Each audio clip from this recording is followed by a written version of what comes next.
And if you ask for the short recipe to go abroad or to hit export markets, first is to ensure traceability. Quality, then traceability, will make a coffee buyer from abroad take a second look. But if you just say, I have Philippine coffee, it doesn't say much.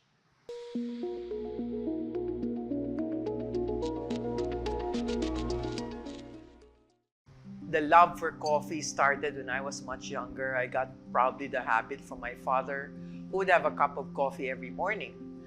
After that, we founded a coffee shop that became a coffee shop chain in the 90s. And during that time, we were serving local coffee and some imported coffee.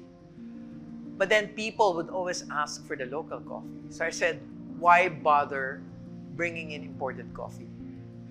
So that got me to get to know Department of Trade and Industry, the Coffee Foundation of the Philippines, and they would go on trips to coffee places around the country.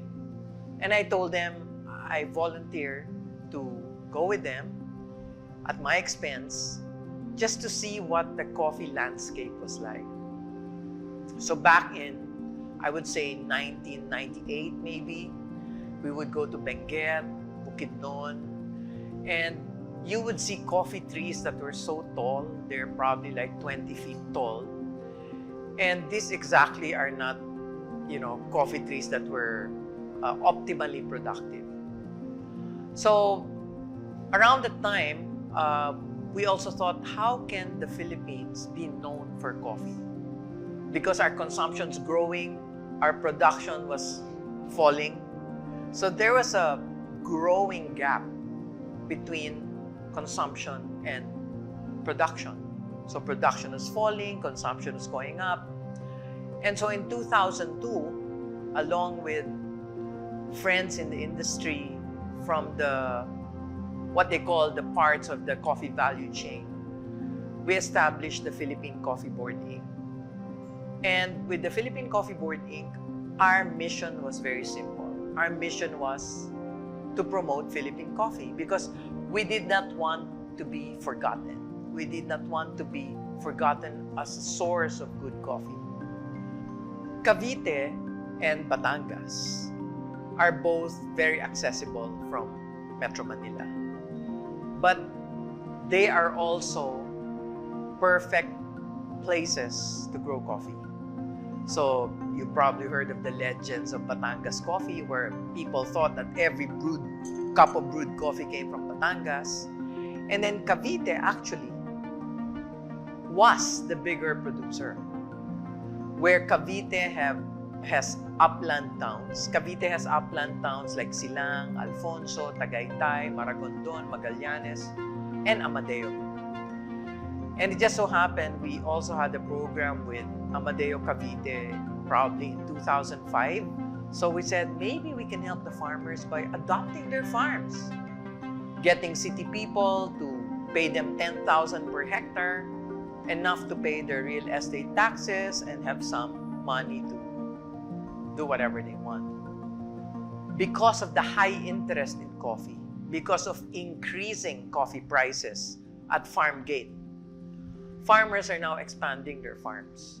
So by natural or organic ways, the farmers are planting more coffee, expanding their farms, and there are new, you might say weekend farmers, investors, who now buy seedlings from the different nurseries we have around the country to plant their own coffee.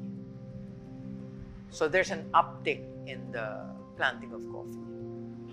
Well, as mentors, what the Philippine Coffee Board has espoused from the beginning is to add value at the farm level. So if you see this long value chain of coffee from farm to cup, why don't we start adding value at the farm? And the way to do that is to make the farmer appreciate his harvest. First, you have to tell him about global trends, that people only like quality coffee. And what is quality coffee? Quality coffee is when you harvest the fruits when they are ripe, not because there already is a fruit. Okay? So we started a program called Pick Red. Some would say Pick Right. We started the project probably 2012, 2015, where we would go to different communities and tell them, please try and go back to your coffee several times until the fruits are all ripe. Don't strip pick them. Because before, farmers would strip pick and just do it once. The reason being, mahal ang labor. Diba? Labor is expensive. If the farmer will depend on his family and his family is not keen to help him, he has to pay for extra labor. So a farmer in Cavite will get somebody from Bicol, a farmer from Davao will get somebody from Cotabato. All told, it's a labor-intensive process because as our coffee farms are backyard farms, they're not mechanized in harvest. These have to be done manually. Second, the farmer has probably to go back to his or her farm 2 or 3 times in a harvest season, or maybe once a week. As more fruits ripen, you harvest only the ripe. So we've had to increase the buying price of coffee for farmers to do this. So if I remember correctly, back in the day, Arabica was all of 120 pesos per kilo in the 90s. Arabica now is anywhere from 500 to 800 per kilo. Even if you factor in inflation, part of the increase is the incentive of farmers to stay in the farm. That is the incentive of the farmer to go back and get the ripe cherries. Secondly, competitions became the norm, where there will be regional competitions sponsored by Department of Trade, and the best tasting coffees will make the grade. The best tasting coffees will go into auctions, where a farmer, instead of just getting 500 or 800, may get 2,000 pesos, but not for a whole container, maybe a micro lot or 2 or 3 bags of coffee. But it's good incentive. A lot of people scoff at certifications and all that. So what they want is, do you know the farmer?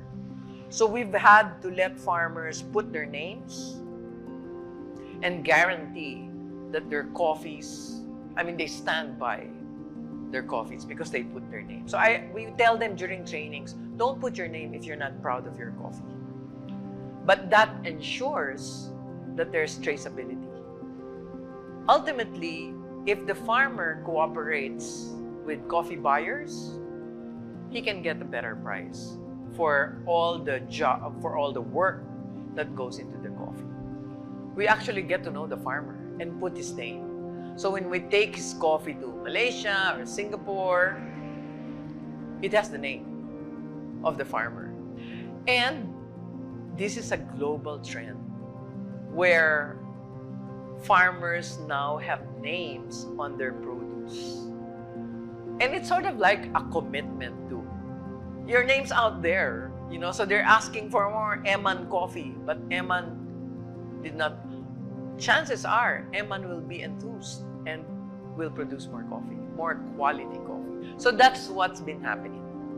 And if you ask for the short recipe to go abroad or to hit export markets, first is to ensure traceability.